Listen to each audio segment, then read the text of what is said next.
My name's Thomas Johnson, graduated in the summer of 17 from the UCF College of Business IB program. So my current position is I'm a launch execution project manager for the North American launch team at Amazon. Been in this role for about a year. Had a couple internships. So I worked at the Target internship for executive team leader of logistics role at the store out in Jacksonville, Florida. So worked that for the entire summer of my junior year. Transitioning into my senior year, I was made an offer from Target. And then shortly after that offer was made, I had been receiving some interest from some other companies. So I had an offer from Lockheed Martin for a project manager position, as well as a local procurement analyst position at a hospitality.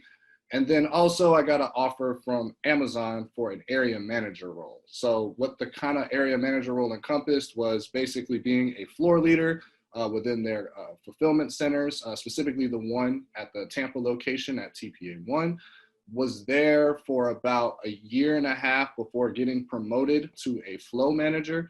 From that position of being a flow manager, I have been getting some interest from some different leaders around the network and thought that the opportunity of getting into launch execution or launch operations as a project manager would kind of be the best way for me to pivot my career and offer a lot of great opportunity. So thank you so much, Thomas, for joining us today. I really appreciate your time. I think that you really touched upon something that's quite interesting, and it has to do with the pivots that you made in your early career.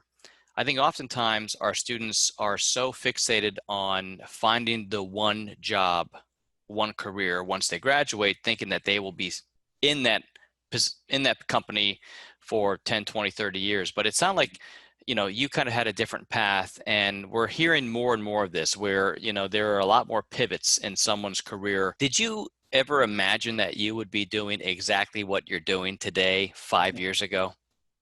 Absolutely not. So just my background, came out of the military, and I initially studied health service administration. So I saw myself being in like a hospital environment. I was in the UCF ROTC detachment to potentially get commissioned as an officer. But after kind of going through the program, great program, but it didn't align with what I truly wanted. So I made a major change. And then I went into business, which is something that, my father had studied, but not, something that I saw myself doing. So I joined, of course, Alpha Kappa Psi professional business fraternity. And then that kind of really opened my eyes to understanding what natural skills and abilities that I had and how I was able to leverage those things to make money.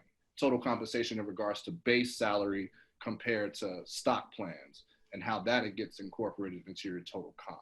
Basically took those different offers that I received and basically had them laid out. I sat down and I looked at each one, and the greatest opportunity that I saw was with Amazon, because not only did they offer a signing bonus, a competitive base salary, but the stock plan is what really sold me. After looking up some details of what the stock was trending at, the company seemed very, very healthy at the moment and was having exponential growth.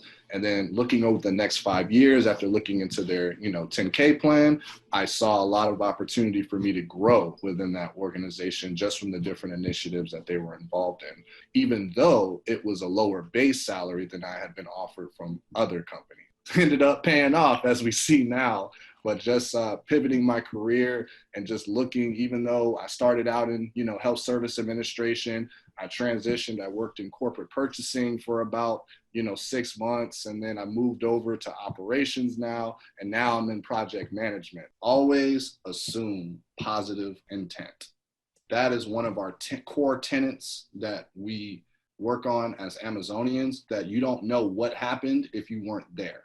So when you approach someone due to negative performance or due to a safety incident or something that happened, you can't approach them like this is your fault. So you must engage them in a way where it's like, hey, I know that you're trying to do A, B, and C, but we got a couple gaps here. What can we do as a team to help you get to where you need to be so we all can succeed.